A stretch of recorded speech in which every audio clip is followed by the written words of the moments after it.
الحمد للہ رب العالمین والصلاة والسلام علی سید المرسلین وعلی آلہ واصحابہ اجمعین. قال اللہ تبارک وتعالی فی الکلام المجید والفرقان الحمید. اعوذ باللہ من الشیطان الرجیم. بسم اللہ الرحمن الرحیم. الحمد للہ الذی انزل علی عبدہ الکتاب ولم يجعل له عوجا. وقال تعالى وكذلك جعلناكم أمة وسطا لتكونوا شهداء على الناس ويكون الرسول عليكم شهيدا.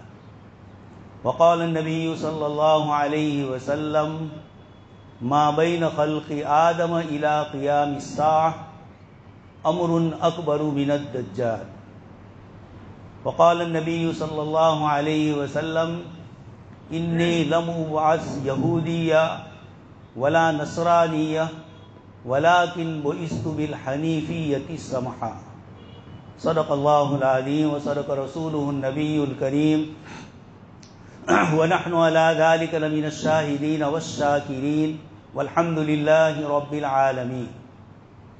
محترم و مکرم حضرات علماء کرام اور ایمان والے بھائیوں، کلام پاک کی سورہ کہف کی پہلی آیت کی میں نے آپ حضرات کے سامنے تلاوت کی، جس میں اللہ تبارک و تعالیٰ ارشاد فرماتے ہیں الحمدللہ الذی، تمام تعریفیں اس اللہ کے لیے ہے جس نے اپنے بندے حضرت محمد رسول اللہ صلی اللہ علیہ وسلم پر کتاب نازل فرمائی. ولم یجعل لہ عوجا، اور اس کتاب میں کوئی تیرا پن، کسی قسم کا اختلاف اور کسی قسم کے شکوک اور شبہات نہیں ہے. قیماً، یہ کتاب الہی نگرانی کرنے والی ہے اپنے سے پہلے والی کتابوں کی، اور خود بھی درستگی پر ہے لوگوں کی صحیح رہنمائی کرنے کے لیے. یہ دو آیات، پہلی آیت میں اللہ تبارک و تعالیٰ نے پوری انسانیت کو خطاب کر کے فرمایا کہ اللہ پاک نے اپنے بندے جناب نبی اکرم صلی اللہ علیہ وسلم پر جو کتاب نازل فرمائی، اس میں اعتقادی طور پر، عقیدے کے طور پر، عمل کے طور پر، عبادات کے طور پر، معاملات اور معاشرات، سماجیات کے طور پر، اور معیشت، روزگار کے اعتبار سے، مالیات کے نظام سے، اور اخلاقیات کے اعتبار سے کوئی کمی جناب نبی اکرم صلی اللہ علیہ وسلم کی اس تعلیم میں چھوڑی نہیں گئی. اس لیے دو جملے قرآن کریم نے ارشاد فرمائے وَلَمْ يَجْعَلْ لَهُ عِوَجًا. اس کتاب الہی میں کوئی کسی قسم کا مضمون ایسا نہیں ہے جو انسانیت کے لیے بوجھ اور پریشانی کا باعث.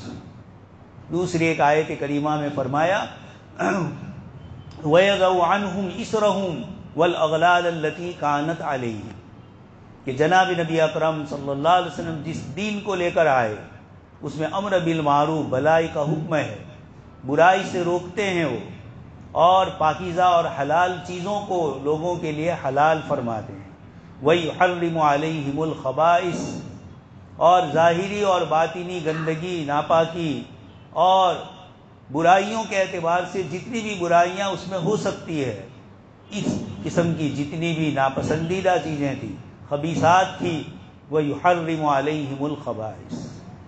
اللہ کے رسول صلی اللہ علیہ وسلم خبیث اور گندی چیزوں کو حرام فرما رہے ہیں، چاہے اس کا تعلق عقائد سے ہو، روزمرہ کی عبادات سے ہو، معاملات سے ہو، معاشرات سے ہو، اخلاقیات، سماجیات، زندگی کے جتنے شعبے ہیں، ان تمام شعبوں میں یہ قرآن کریم اشارہ فرما رہا ہے کہ اس کی تعلیم اللہ پاک کی طرف سے، اور وہ اللہ الحمدللہ تمام تعریفوں کے قابل وہی ایک شخصیت ہے. اسی نے اس پورے کائنات کے نظام کو بنایا ہے، اور اس طرح بنایا ہے کہ وہی ذات قابل تعریف. عربی نصاب کے اندر کتابوں میں ایک کتاب ہے شرح عقائد، شرح منطق تہذیب، اس کے شروع میں الحمدللہ کا لفظ علامہ سعد الدین تفتازانی رحمۃ اللہ علیہ نے خطبے میں ذکر کیا اس کی شرح لکھی عبداللہ یزدی صاحب نے، اور اسی کو شرح تہذیب کہا جاتا ہے۔ انہوں نے اس میں لکھا الحمدللہ، تمام تعریفیں اللہ پاک کی ذات کے لیے، اور یہ فرمایا کہ یہ الحمدللہ دعویٰ بھی ہے اور دلیل بھی ہے۔ دعویٰ یہ ہے کہ کائنات میں کسی کی بھی تعریف حقیقی تعریف نہیں ہے، جو کچھ ہے وہ صرف اور صرف اللہ پاک ہی کی تعریف ہے۔ الحمدللہ، الحمد دعویٰ ہے اور للہ اس کی دلیل ہے کہ تعریف اللہ ہی کے قابل کیوں؟ اس لیے کہ لفظ اللہ کی تعریف ہوتی ہے وہ ذات جو تمام صفات کمالیہ کی جامع ہو، المستجمع لجمیع الصفات والکمال، تمام اچھی صفتیں اور کمال کی صفتیں جس ذات میں ہو وہی تعریف کے قابل ہے۔ اس لیے بار بار قرآن کریم میں یہ جملہ ارشاد فرمایا گیا، تمام تعریفیں اللہ کے لیے ہے جس نے اس پورے کائنات کے نظام کو بنایا۔ دوستو اور بزرگوں، اس وقت گفتگو کا جو موضوع ہے وہ یہ ہے کہ گزشتہ 300-400 سال سے انسانیت کی گاڑی اپنی پٹری سے ہٹ کر حیوانیت اور جانوروں کی طرح چلنے لگی ہے۔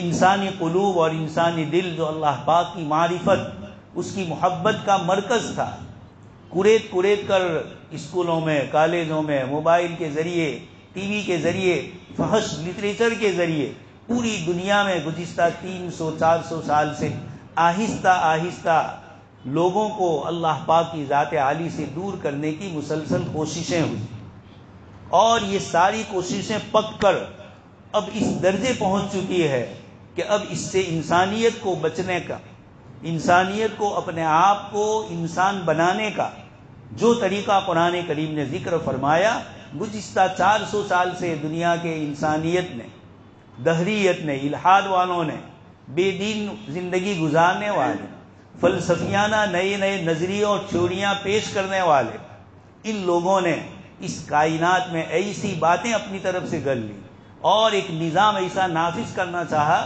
کہ نعوذ باللہ انسان بے لگام بن جائے، آزادی انسان کو دی جائے اور کوئی بریک اس کے اوپر نہ ہو، جس کا نتیجہ میں اور آپ اپنی آنکھوں کے سامنے دیکھ رہے ہیں۔ روزانہ 3 سال کی بچی، 5 سال کی بچی، 10 سال کی بچیوں سے ریپ ہو رہا ہے، روزانہ لوگوں کی رقومات چوری ہوتی ہے۔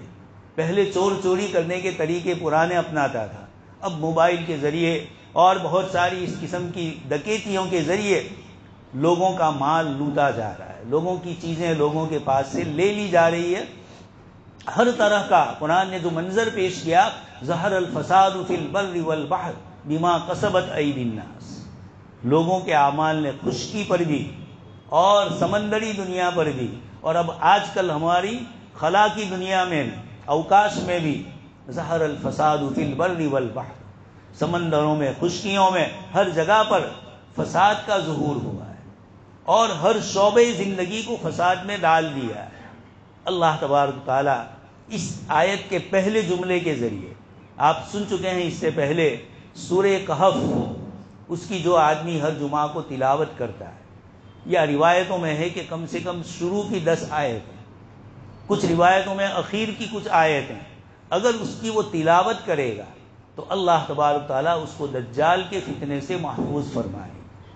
میں نے آپ کے سامنے روایت پڑھی، جناب نبی اکرم صلی اللہ علیہ وسلم ارشاد فرماتے ہیں، ما بین خلق آدم الی قیام الساعہ، سیدنا آدم علیہ السلام کی پیدائش سے لے کر قیامت قائم ہونے تک، امر اکبر من الدجال، کوئی ایسا بڑا فتنہ، کوئی بڑی آزمائش ایسی نہیں ہوگی جو آزمائش دجال کی طرف سے ہونے والی۔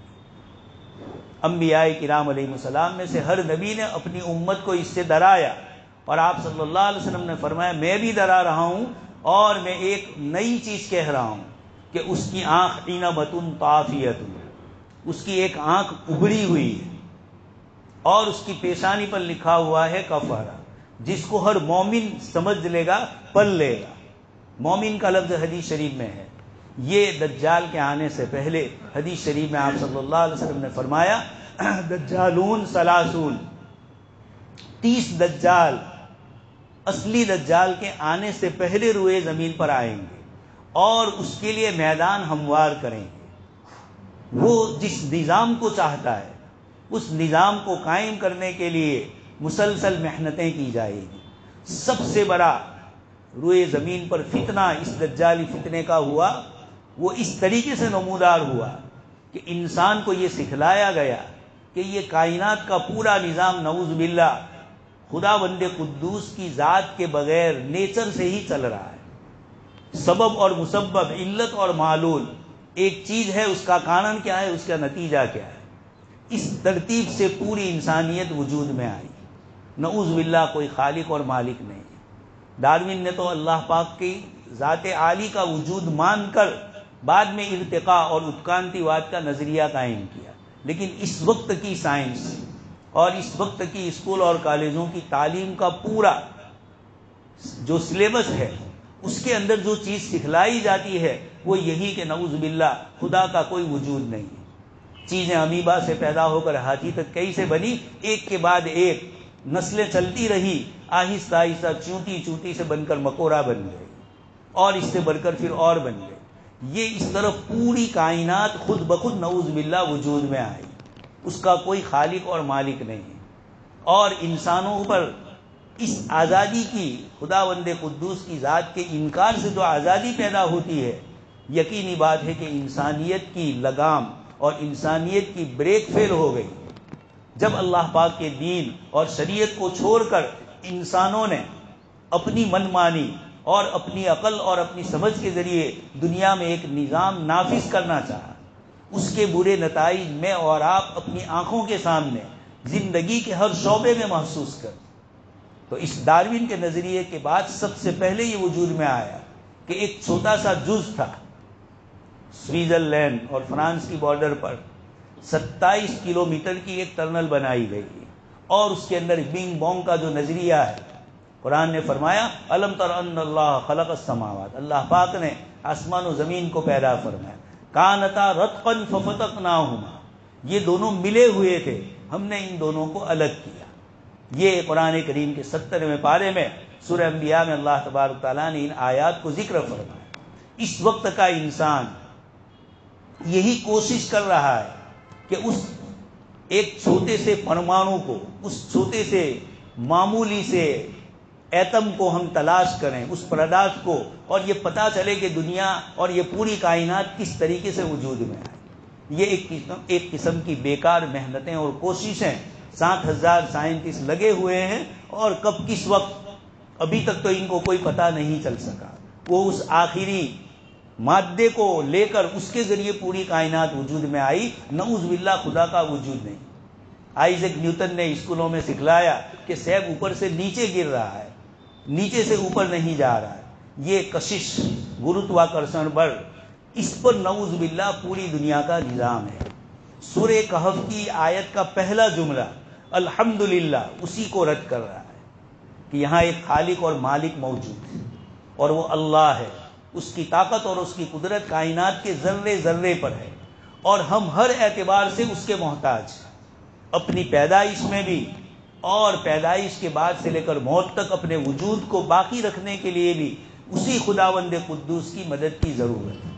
اس لیے دجالی فتنے نے 400 سال سے سب سے پہلے جس چیز کی بنیاد ڈالی وہ یہی ارتقاء کا نظریہ، اتکرانتی واد کا، جس میں نعوذ باللہ چیزیں چیزوں سے خود بخود وجود میں آتی۔ حضرت امام ابو حنیفہ رحمۃ اللہ علیہ کا زمانہ ہے اور ایک دہریہ، الحاد والا، اللہ کے وجود کا انکار کرنے والا، قصہ بہت مشہور ہے اور کچھ چیزیں کبھی مشہور ہوتی ہے تو سن کر ذہن سے نکل جاتی ہے، آدمی توجہ نہیں دیتا۔ بادشاہ وقت کے پاس وہ گیا، خلیفہ کے پاس، اور یہ کہا کہ مجھے خدا کے وجود پر کوئی دلیل بتلاؤ تو میں مان لوں کہ خدا کا وجود، ورنہ میں تو سمجھتا ہوں وما هذه الحیات الدنیا نموت ونحیا وما یہلکنا الا الدہر۔ قرآن کریم نے ایسے ملحدین کی، ان کے دل کی جو آواز ہے، قرآن نے اس کو ذکر کیا۔ وہ یہ کہتے ہیں یہ دنیا کی زندگی نموت ونحیا، موت اور حیات کا ایک چکر ہے، وما یہلکنا الا الدہر، چیزیں پرانی ہوتی ہے، زمانہ گزر جاتا ہے، وہ اپنا فائدہ چھوڑ دیتی ہے، انسانی زندگی اور یہ پوری کائنات یونیورسل بھی ایک دن اس طریقے سے ختم ہو جائے گا. نعوذ باللہ، نہ خدا نے پیدا کیا نہ اس کے بعد اس کی ضرورت. اس لیے اللہ پاک نے اس سورت کے ابتدا میں فرمایا الحمدللہ. امام ابو حنیفہ رحمۃ اللہ علیہ کے زمانے میں اس ملحد نے جب یہ دعویٰ کیا کہ مجھے کوئی اطمینان بخش جواب دے تو میں خدا کے وجود کو مانوں گا، بادشاہ وقت نے، خلیفہ نے امام صاحب رحمۃ اللہ علیہ کو تیار کیا. ایک مدت متعین ہو گئی کہ فلانی تاریخ کو اس سے مناظرہ اور ڈیبیٹ ہوگی اور اس کو اللہ کے وجود کے سلسلے کا جواب دیا جائے. جو وقت مقرر تھا، جس دن سب لوگ آ گئے، پڑھے لکھے فلسفی، وہ زمانہ فلسفیوں کا بھی تھا، یونانی کتابیں منتقل ہو رہی تھی. منصور کے زمانے میں، بنی امیہ کے آخری دور میں، حضرت امام ابو حنیفہ رحمۃ اللہ علیہ کو ایسے فلسفیوں سے اور ایسے دہریت والے لوگوں سے پالا پڑا تھا. امام صاحب رحمۃ اللہ علیہ وقت مقررہ پر جو ٹائم دیا تھا نہیں پہنچے. سب لوگ پریشان ہیں کہ یہ امام ہر وقت کے پابند، اور آج مناظرہ ہے اور تشریف نہیں لا رہے. جو ملحد کھڑا تھا اس کے بھی اپنے نظریات تھے. اس اعتبار سے وہ کہنے لگا کہ دیکھیے تمہارے امام کے پاس کوئی دلیل ہی نہیں ہے، اس لیے وہ یہاں آ نہیں رہے. جو وقت مقرر ہوا ہے، یہ بار بار اس طرح کی چیزیں کہہ رہا تھا، اور اب وہ مایوس ہو کر چلے جانے کی تیاری میں تھا. دور سے امام ابو حنیفہ رحمۃ اللہ علیہ چلتے ہوئے آ رہے ہیں. بادشاہ وقت اور دوسرے لوگوں کو امام صاحب نے کہا کہ میری بھول ہوئی ہے، میں تاخیر سے آیا، لیکن مجھے آپ اس کی وجہ پوچھیے کہ میں کیوں دیر سے آیا. اور فرمایا کہ میں جہاں رہتا ہوں وہاں سے سامنے دریا ہے، مجھے آپ تک آنے کے لیے دریا پار کر کے آنے کی ضرورت ہوتی، اس لیے میں انتظار میں کھڑا تھا دریا کنارے کہ کوئی کشتی آئے اور دریا کے اس پار جہاں یہ مناظرہ ہے میں آپ کی مجلس میں آؤں. لیکن ہوا ہے کہ اتفاق سے کوئی کشتی وہاں نظر نہیں آئی. تھوڑی دیر کے بعد میں نے دیکھا کہ ایک تنومند درخت مضبوط، جس کے گرنے کے بظاہر کوئی آثار اور کوئی علامتیں نہیں تھی، وہ اچانک کٹ گیا، اور کٹ کر اس سے الگ الگ عجیب قسم کی، جیسے کشتی میں پاتیوں کی ضرورت ہوتی ہے، اس طریقے سے کچھ اس طرح کے ٹکڑے بنے. تھوڑی دیر کے بعد میں نے دیکھا کہ یہ سارے ٹکڑے مل گئے اور مل کر کشتی کی ایک شکل اپنا لی، اور پھر میرے پاس دریا کنارے آئے جہاں میں کھڑا تھا. میں اس میں بیٹھا اور بیٹھ کر آپ لوگوں تک پہنچا. اب اس ملحد کو اور غصہ آیا. اس نے کہا یہ کیا بات ہو رہی ہے، درخت صحیح سالم ہے، وہ کیسے کٹ گیا؟ اور پھر اس کے بعد کٹ کر اس نے پاتیے کیسے بنا ہے؟ پھر اس کے بعد کٹ کر اس کی یہ جو ساری شکل کشتی والی بنی، خود بخود کیسے بنتے؟ اس نے بادشاہ سے کہا کہ آپ کے امام جو بات کہہ رہے ہیں وہ میری سمجھ میں نہیں آ رہی. امام صاحب نے فرمایا کہ میرا تو جواب ہو گیا. اس نے کہا کیسے؟ کہا اتنا بڑا آسمان، اتنی بڑی زمین، سورج، چاند، بڑے بڑے پہاڑ، دریا اور ہزاروں لاکھوں قسم کی مخلوق تو بغیر کسی بنانے والے کے بن جائے، اور ایک معمولی سی کشتی کے لیے ضرورت پڑے کسی بنانے والے. سمجھ رہے ہیں نا آپ؟ یہ امام صاحب نے فرمایا کہ یہ اللہ پاک نے اس کائنات کو وجود بخشا ہے، اور وہی یدبر الامر، اس کائنات کے نظام کو بھی اس وقت وہی چلا رہا ہے. اس کے بغیر کسی میں ہمت نہیں ہے، کوئی اتنے بڑے نظام کو چلا نہیں سکتا، بلکہ اس کے برابر کا کوئی ہو. لم یلد ولم یولد ولم یکن لہ کفوا احد، اس کے برابر کا بھی کوئی نہیں ہے کہ جو اس کے وجود. اللہ پاک نے ایک اور 70ویں پارے میں ہی فرمایا لو کان فیہما آلہۃ الا اللہ لفسدتا، اگر زمین اور آسمان کا کوئی معبود اور کوئی خالق پیدا کرنے والا اگر ایک سے زیادہ ہوتا، اللہ پاک فرماتے ہیں لو کان فیہما آلہۃ الا اللہ، اللہ کے علاوہ، لفسدتا، یہ زمین اور آسمان کا نظام درہم برہم ہو جاتا. سائنٹسٹ خود قبول کرتے ہیں کہ اس وقت سورج جہاں ہے 9 کروڑ 30 لاکھ میل کی دوری پر، یہی انسانی زندگی کے لیے ایک معتدل اس کی رفتار بھی ہے، اور معتدل اس کا ہم سے اوپر نیچے اتنا اسپیس جو ہے وہ ایک برابر ہے. اگر یہ اس سے دگنا ہو جائے، اوپر چلا جائے، تو پوری روئے زمین ٹھنڈک کی وجہ سے ختم ہو جائے، درخت وغیرہ یہ سب بھی یہ ٹھنڈے پر جائے، اور خود بخود ٹھنڈی کی وجہ سے کوئی چیز وجود میں نہ رہے، اور جتنا ہے اس سے آگے آدھا نیچے آ جائے. تو یہ روئے زمین کی جتنی چیزیں ہیں وہ سب بھی جل رہے، وہ ٹھنڈک سے جلے گی اور یہاں گرمی سے۔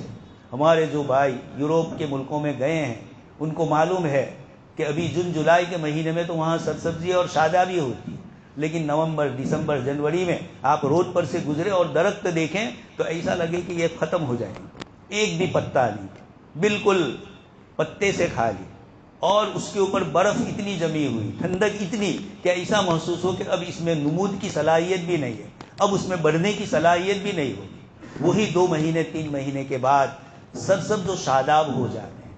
یہ اللہ پاک نے فرمایا الحمدللہ، تعریف کے لائق صرف اللہ پاک کی ذات ہے، اس لیے کہ اس نے اس پوری کائنات کو وجود بخشا ہے، اور وجود بخشنے کے بعد ہر ایک کو چلایا۔ ذالک تقدیر العزیز العلیم، یہ اس اللہ کا نظام ہے جو عزیز ہے، زبردست ہے، اور جو علیم ہے، سب کچھ جاننے والا ہے، حکیم ہے، حکمت سے کرنے والا ہے۔ یہ اللہ پاک نے فرمایا۔ میں نے آپ کو اس کو کہا کہ شرح تہذیب میں لکھا ہے الحمدللہ قطع الشیء ببینۃ و برہان، کہ یہ لفظ الحمدللہ ایسا ہے کہ تعریفیں اللہ کے لیے، یہ ایک جملہ ہے، اللہ کے لیے کیوں ہے؟ للہ، اس لیے کہ وہ اللہ ہے، وہ تمام صفات کا جامع ہے، کوئی اس سے بڑھ کر اور اس کے برابر نہیں ہو سکتا۔ لیس کمثلہ شیء، سب کے سب مخلوق ہے، وہی اکیلا ہے، اور لم یلد ولم یولد، کسی کا محتاج نہیں۔ تکاد السماوات یتفطرن، ایک آیت میں اللہ پاک نے سورہ طٰہٰ میں فرمایا، سورہ مریم میں، آسمان و زمین پھٹ جائے ان دعوا للرحمن ولدا، رحمان کے لیے اگر اولاد مان لی جائے۔ تو پہلا قرآن کریم نے الحمدللہ کے لفظ سے بتلایا کہ ایک مومن اور ایک مسلمان کے لیے ضروری ہے وہ اپنے خالق اور مالک کی حمد و ثنا بیان کرے۔ نماز میں ہم سورہ فاتحہ پڑھتے ہیں اور الحمدللہ کے کلمات آتے ہیں، اور دوسری بھی اس کی طاقت اور قدرت اور اس کی صفات کو ذکر کرنے والی آیتیں قرآن کریم میں اتنی کثیر مقدار میں ہے، اتنی زیادہ مقدار میں ہے کہ قرآن خود کہتا ہے وَلَقَدْ صَرَّفْنَاهُ بَيْنَهُمْ لِيَذَّكَّرُوا، ہم نے اس قرآن کو اتنا کھول کھول کر، اتنی مثالیں دے دے کر بتلایا ہے اس قرآن میں کہ ہر آدمی اس کو سمجھ سکتا ہے۔ روزمرہ کی ضروریات کی چیزیں آسمان و زمین کی، ان کو بتلایا جائے۔ ایک عرب کا بدو سب سے پہلے اپنے گھر سے نکلتا ہے اپنے اونٹ کے ساتھ، افلا ينظرون الى الابل کیف خلقت، اس کو بتلایا جاتا ہے یہ اونٹ کیسے پیدا ہوا۔ آپ جانتے ہیں اونٹ کی پوری بناوٹ، گجراتی میں جو شاعری ہے، انیو نہ تو ایک واقع آپ نہ ادھار چھ واقع، یہ جو گجراتی شاعر کا جملہ ہے یہ کیا بتلاتا ہے؟ اللہ پاک نے اونٹ کو بنایا ہی ایسا، اس لیے فرمایا جا رہا فلا ينظرون الى الابل، انسانوں تم جس ماحول اور سوسائٹی میں رہتے ہو وہاں کے جانوروں پر غور کرو، کیف، اتنی بڑی زمین کیف قصدت، کیسے اللہ پاک کی طرف سے پھیلائی گئی۔ تو افلا ينظرون الى الابل کیف خلقت والى السماء کیف رفعت، اتنا بڑا آسمان کیسے بلند اور کیسا ہے۔ اللہ پاک نے سورہ تبارک میں فرمایا فرجع البصر ثم ارجع البصر کرتین ينقلب الیک البصر خاسئا وهو حسیر هل تری من فطور، تم آسمان میں کوئی درار، کوئی تیر اور کوئی ہلکا سا کریک دیکھ رہے ہو، تمہاری نگاہیں بار بار پہنچاؤ وہاں تک، نگاہیں تھک کر واپس آ جائے گی لیکن کوئی عیب نظر نہیں آئے گا۔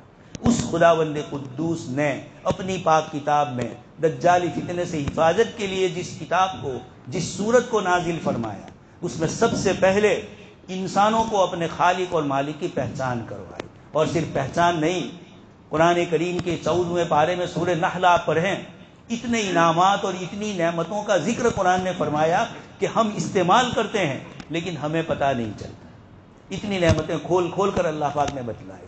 سورہ انعام میں اپنی توحید کو، اپنی قدرت اور طاقت کو اتنی آیتوں کے ذریعے سمجھایا، جس کو قرآن کی اس آیت میں نے آپ کو کہا 15ویں پارے میں 3 مرتبہ وَلَقَدْ صَرَّفْنَا فرمایا، اور یہ فرمایا کہ اس قرآن میں ہم نے سب کچھ بتا دیا۔ اس لیے پہلی چیز تو الحمدللہ، تمام تعریفیں اللہ پاک کے لیے، انزل علی عبدہ الکتاب۔ اس کے بعد دوسرے نمبر پر فرمایا جس نے اپنے بندے حضرت محمد رسول اللہ صلی اللہ علیہ وسلم پر انزل علی عبدہ الکتاب، کتاب نازل فرمائی۔ دنیا کی بڑی بڑی مشینریوں والے، بڑی چیزیں جو بناتے ہیں، وہ جب کوئی آدمی ان سے وہ مشین خریدتا ہے تو اس کے ساتھ چھوٹا سا اس کا تعارف نامہ استعمال کرنے کا طریقہ کیا ہے، وہ ساتھ میں کاغذ بھی دیتے، اور اگر بڑی مشینری ہے یا پرابلم والی ہے، جلدی سمجھ میں آئے اسی نہیں ہے، تو آدمی بھیجتے ہیں کہ ہمارا آدمی آئے گا اور وہ اس کو سیٹ کر دے گا، اور پھر اس کے بعد آپ کو سیکھنے کا طریقہ بھی، اس کو چلانے کا طریقہ بھی وہ بتا کر جائے گا۔ اللہ پاک نے آیت کریمہ میں ساری انسانیت کو بتلایا کہ تمہاری ہدایت کے لیے ہم اپنے بندے جناب نبی اکرم صلی اللہ علیہ وسلم کو بھیجیں گے، وہ پریکٹیکل نمونہ بن کر آئیں گے۔ لقد کان لکم فی رسول اللہ اسوۃ حسنہ، زندگی کا جو عمل کرنا ہو آپ صلی اللہ علیہ وسلم کی زندگی میں ہمیں مل جائے گا۔ رات کو سونا کیسے ہے، اٹھنا کیسے ہے، دن بھر کام کاج کس طرح کرنے ہیں، یہ ساری چیزیں 24 گھنٹے کے معمولات انسان کے کیا ہو سکتے ہیں، ایک انسان کے بھی اور پوری انسانیت کے لیے بھی، یہ سب جناب نبی اکرم صلی اللہ علیہ وسلم کی ذات گرامی کو بیچ کر بتلایا گیا۔ ایک یہودی نے حضرت سلمان فارسی رضی اللہ تعالیٰ عنہ سے کہا کہ یہ تمہارے نبی کیسے ہیں، تمہیں پیشاب کا طریقہ سکھلاتے ہیں، تمہیں پیشاب کی دعائیں سکھلاتے ہیں، غسل کیسے کرنا ہے یہ سکھلاتے ہیں۔ تو حضرت اس نے تو عیب لگانے کے لیے جملہ کہا تھا، حضرت سلمان فارسی رضی اللہ تعالیٰ عنہ نے فرمایا کہ اللہ پاک کا شکر ہے کہ اس نے ایک نبی ہم میں ایسے بھیجے جو ہمارے باپ سے زیادہ ہم پر مشفق۔ ایک باپ اپنے بیٹے کو چھوٹی چھوٹی چیزوں پر ٹوک کر ایک مہذب انسان بنانا چاہتے ہیں، جناب نبی اکرم صلی اللہ علیہ وسلم بھی اپنی امت بلکہ پوری انسانیت کے لیے آئے ہیں۔ آپ صلی اللہ علیہ وسلم کو اللہ پاک نے ایسا اسوہ اور نمونہ بنایا۔ مکہ کے مشرکین نے اعتراض کیا کہ کاش کہ کوئی فرشتہ اللہ پاک بھیج دے۔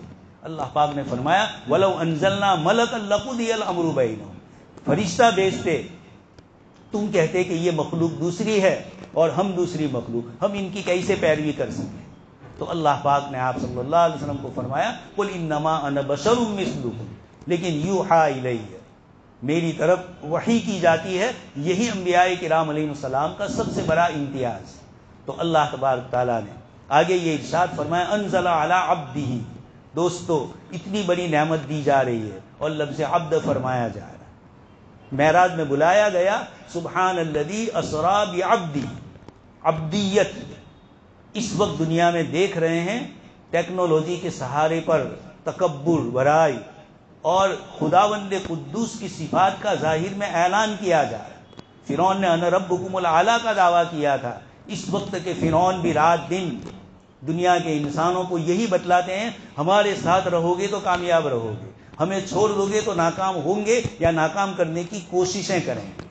یہ دجالی فتنے اس طریقے سے ہمارے گھروں میں، ہمارے سماج میں، ہماری سوسائٹیوں میں آ گئے ہیں۔ اللہ پاک نے اس کا علاج بتلایا کہ انزل علی عبدہ الکتاب، کتاب اللہ کو مضبوطی سے پکڑو اور رسول اللہ صلی اللہ علیہ وسلم کی سیرت کو مضبوطی سے پکڑو تو تم کامیاب ہو جاؤ گے۔ اللہ پاک سے دعا ہے اللہ پاک کہی سنی باتوں پر ہم سب کو عمل کرنے کی توفیق نصیب فرمائے۔